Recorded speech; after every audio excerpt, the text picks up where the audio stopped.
Bonjour, on est en direct du marché de l'art, c'est Marion Dupuche-Rambert, je suis Art Advisor.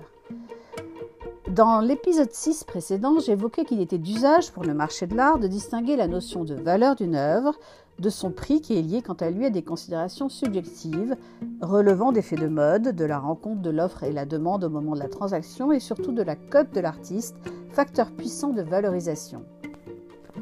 Les collectionneurs d'art adorent que les artistes qu'ils ont choisi d'acquérir aient une cote, et ce dans tous les sens du terme,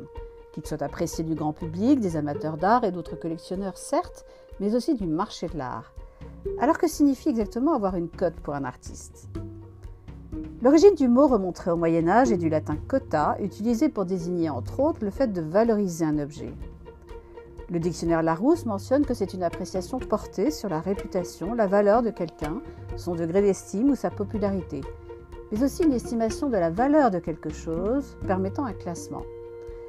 La cote d'un artiste est alors un indicateur qui permet d'apprécier la valeur de ses œuvres et de le classer parmi d'autres artistes avec une certaine utilité, car si l'art a un prix, encore faut-il savoir le déterminer. Et c'est à cela que va servir entre autres critères la cote d'un artiste, c'est-à-dire à estimer à un instant T la valeur d'une de ses œuvres et plus globalement son marché. Cette estimation dépendra de plusieurs facteurs, plus ou moins transparents, ce qui rend les amateurs d'art et les collectionneurs prudents dans leurs analyses, d'autant que différents acteurs du marché de l'art contribuent, et parfois dans l'ombre, à influencer, voire façonner la cote d'un artiste. L'œuvre d'art ayant de particulier qu'elle navigue toujours entre deux pôles pour sa valorisation, car elle possède une valeur artistique construite sur l'émotion, la sensibilité, l'affect, la rencontre avec son public, et en même temps une valeur de marché avec ses critères propres, ses lois et ses codes.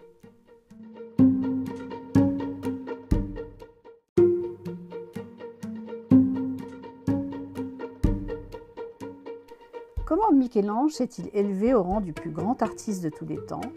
Et pourquoi l'artiste Damien Hirst a-t-il aujourd'hui une des cotes les plus élevées depuis plusieurs années sur le marché de l'art contemporain ? Faire référence à deux artistes aussi différents n'est pas fortuit. Si l'un est une figure majeure de la Renaissance italienne, rendu célèbre notamment pour ses fresques remarquables du plafond de la chapelle Sixtine, l'autre est un artiste anglais provocateur et iconique de la génération des Young British Artists, plus connu pour placer des animaux morts dans des caissons transparents emplis de formol. Si ces deux artistes ont en commun leur production prolifique et protéiforme, la comparaison s'arrête là, et notamment en ce qui concerne leur cote sur le marché de l'art,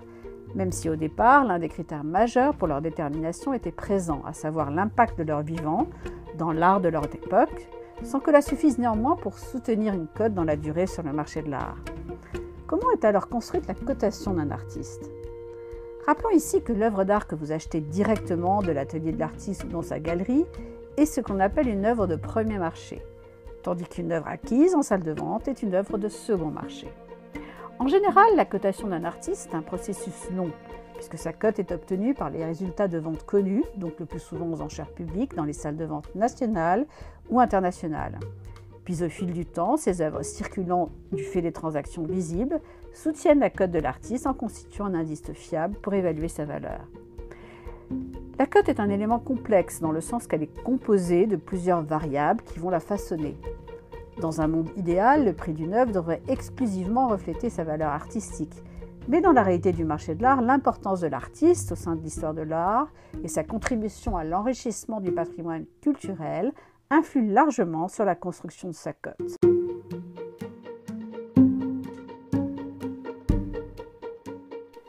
S'il est bien un domaine, l'art, où la subjectivité est reine, une multitude de facteurs viennent effectivement interférer dans la cotation d'un artiste, comme sa trajectoire, soit son parcours artistique, ses commandes, le dynamisme de ses mécènes, galeristes ou collectionneurs, mais aussi, et c'est là où tout se complique, le sens du vent, soit la mode, les tendances, voire même si l'artiste est en fin de vie. Car sa disparition, au-delà de laisser une œuvre inachevée, aura pour effet de rationner l'offre de ses œuvres sur le marché de l'art. Effectivement, quand un artiste s'éteint, c'est une vie consacrée à la création qui s'achève et surtout son œuvre qui se termine. Et ces créations deviennent d'autant plus rares sur le marché que l'auteur ne produit plus. Se pose alors la question de la valorisation de son œuvre dans le temps. Et si la cote de certains artistes s'envole après leur disparition, du fait notamment de leur notoriété de leur vivant, pour d'autres, la cote entre en purgatoire, enregistrant parfois une forte dépréciation. Une œuvre d'art ne sera donc pas valorisée de la même façon selon son auteur et le domaine auquel elle appartient. Il faut effectivement différencier la cotation des artistes décédés de la cotation des artistes vivants, car elle se forme ou évolue sur des marchés différents. La cote reflétant pour les premiers des transactions connues sur le marché secondaire, tandis que pour les artistes contemporains, plutôt le travail de diffusion des galeristes et la participation de l'artiste à des événements majeurs du marché de l'art. Aussi, pour l'art moderne et l'art ancien, ce sont les experts de chaque artiste et les résultats des ventes aux enchères qui vont venir influencer fortement la cote de l'artiste. Tandis que pour l'art contemporain, la cote se formera sous nos yeux grâce en très grande partie au travail de représentation et de diffusion des mécènes et des marchands. En effet, la cote d'un artiste contemporain ne se fait pas simplement lors de ventes aux enchères, car elle est largement influencée par le travail de diffusion essentiellement réalisé par les galeries, les collectionneurs, tant privés que publics, qui l'exposent, notamment lors de manifestations publiques.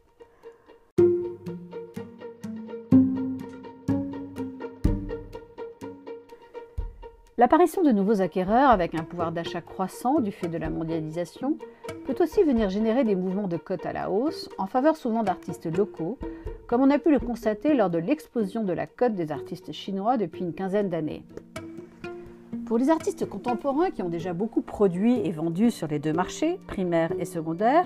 on peut ainsi évaluer leur marché et en déduire leur cote à partir de bases de données mentionnant l'évolution de leurs résultats obtenus lors de ventes aux enchères publiques et donnant ainsi des indicateurs de désirabilité, souvent assimilés à leur cote. Or, les œuvres d'un artiste qui entrent dans les grandes collections privées et qui sont parfois prêtées lors d'expositions temporaires, comme les œuvres qui entrent dans les collections muséales destinées à venir enrichir le patrimoine, viennent aussi contribuer de façon majeure à la réputation d'un artiste et donc influer sur sa cote. De même, si l'artiste remporte un prix majeur du monde de l'art, comme le prix Turner au Royaume-Uni ou le prix Marcel Duchamp en France, sa cote s'envolera, emportant avec elle les prix de ses œuvres, correspondant alors à la valeur artistique reconnue de l'artiste, mais aussi à sa notoriété dans le marché de l'art.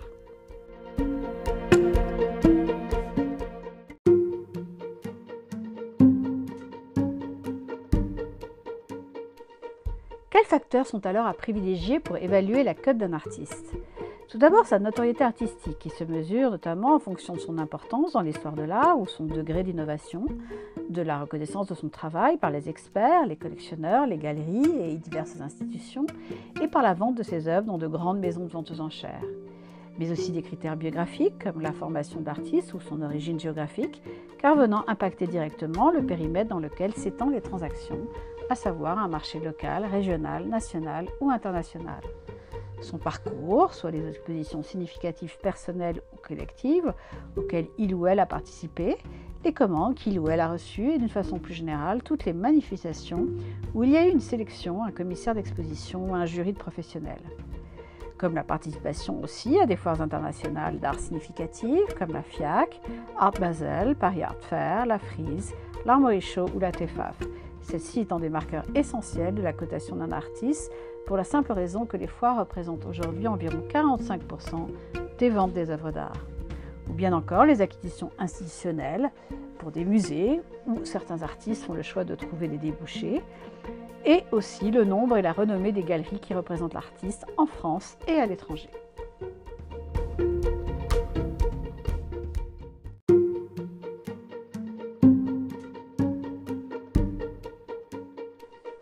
Quelles sont les principales sources d'informations sur la cote des artistes ?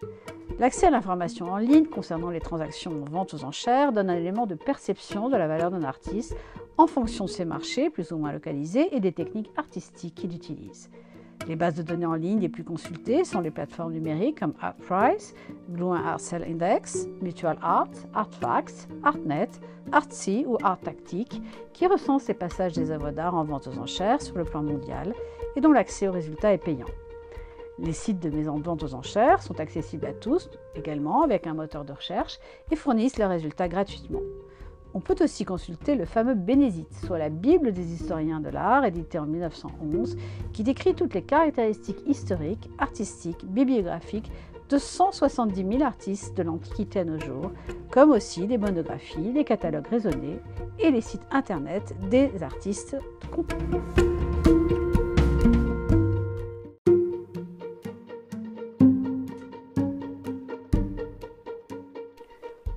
s'interrogent alors sur l'impact de ces bases de données sur la cotation d'un artiste, et ce à juste titre, tant elles semblent mettre à niveau tous les acquéreurs potentiels d'une œuvre d'art. Il faut savoir que ces bases de données en ligne sont de vastes répertoires qui recensent les résultats des ventes, certes, mais qu'il faut pouvoir ensuite analyser et mettre en perspective. Ces bases de données sont venues apporter de la transparence sur les transactions réalisées en vente aux enchères publiques et donner de la visibilité par rapport à la demande de l'artiste à un niveau international, ce qui permet aussi de comparer les codes d'un artiste d'un pays à un autre, celui-ci pourra être vendu plus cher dans un pays que dans un autre. Mais elles ne sont représentatives de son marché que si elles sont alimentées régulièrement, donc en fonction des transactions réalisées. Ces bases de données dépendent aussi de la communication des résultats des maisons de vente, celles-ci publiant de plus en plus leurs résultats sur leur propre site. De ce fait, ces bases de données donnent une vision partielle de la cote d'un artiste, car elles n'incluent pas non plus les œuvres vendues de gré à gré par les galeries ou des particuliers, ni les œuvres vendues sur le premier marché directement par les artistes ou leurs galeries.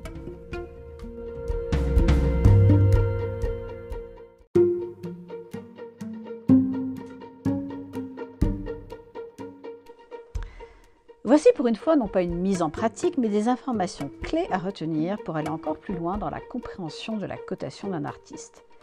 Certains artistes connus, voire très appréciés, figurent peu ou pas dans ces bases de données en ligne, du fait que leurs œuvres sont rarement proposées aux enchères, leurs collectionneurs ne souhaitant pas s'en séparer ou préférant attendre que la cote de l'artiste soit plus établie. Alors l'absence d'une cote significative dans ces bases de données n'est pas forcément un indice dévalorisant pour un artiste. Par ailleurs, si cet artiste a une galerie reconnue qui le suit, que celle-ci le vend bien lors de foires internationales de référence, voire pour certaines, en sélectionnant parfois les futurs acquéreurs afin de s'assurer que l'œuvre ne vienne figurer dans aucun catalogue de vente aux enchères, et ce avant longtemps, alors ce seul canal de diffusion sera suffisant pour qu'il fasse autorité sur la cote de l'artiste.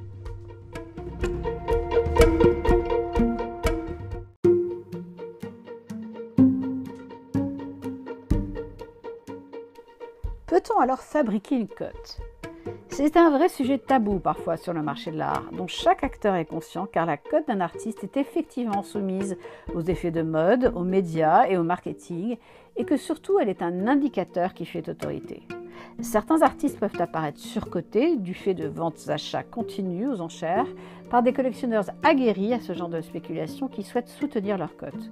D'où la tentation de certains artistes contemporains de s'en fabriquer une.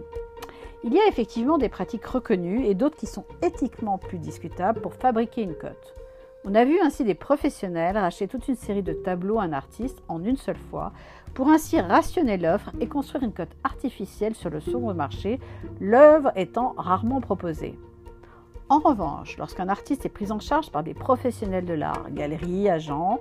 ceux-ci s'engagent alors dans des actions de communication qui ont pour objectif d'augmenter la visibilité de l'artiste et de ce fait de fabriquer sa cote, faisant alors partie d'une stratégie de lancement de l'artiste auquel ses prescripteurs, galeristes et autres marchands croient fermement. Et cela s'inscrit alors dans une démarche tout à fait normale de valorisation de l'œuvre de l'artiste à moyen terme auprès de son public, des institutions et de la presse, par le biais d'organisations d'expositions, d'aide à la production d'œuvres, de lobbying auprès des institutions ou de mécènes. Il faut aussi savoir que certains artistes plus ou moins connus entretiennent leur cote en salle des ventes comme un investissement, et ce de leur propre initiative avec le soutien d'amis et d'amateurs d'art. Ils mettent ainsi en vente une première fois une ou quelques œuvres qu'ils achètent eux-mêmes à un prix plus élevé que l'estimation, grâce à plusieurs intermédiaires qui font monter alors les enchères. La cote subjective ainsi établie entre dans les bases de données, mais les analyses du marché sont rarement dupes. Car ce qui est certain pour le marché de l'art, c'est que lorsque les œuvres de l'artiste n'ont pas de réelle valeur artistique, sa cote s'effondre d'elle-même dès que ceux qui la soutenaient artificiellement arrêtent de le faire. Par ailleurs, il faut bien avoir en tête que certains artistes, bien qu'ayant la cote dans les foires internationales, ne figurent pas encore sur le second marché, celui de la revente aux enchères. Et donc, il faut différencier la cote officielle d'un artiste de celle liée aux éventuelles ventes aux enchères, qui semble officier tel un juge de paix sur le marché de l'art, et de la cote d'un artiste diffusée dans un cadre plus confidentiel comme celui des galeries, où certaines œuvres nouvelles pourront être vendues à des prix exorbitants dans le cadre de foires internationales et ne convaincre dans le même moment aucun amateur d'art en vente aux enchères à ce moment donné du parcours de l'artiste. Enfin, il existe des artistes non cotés qui ont évidemment une valeur artistique et marchande, et c'est le cas des artistes émergents nouvellement sur le marché de l'art, dont les œuvres ne sont pas encore diffusées largement ni en vente publique. Mais il suffira souvent d'un simple coup de baguette magique comme un grand collectionneur qui s'intéresse à l'artiste pour que sa cote soit vite établie.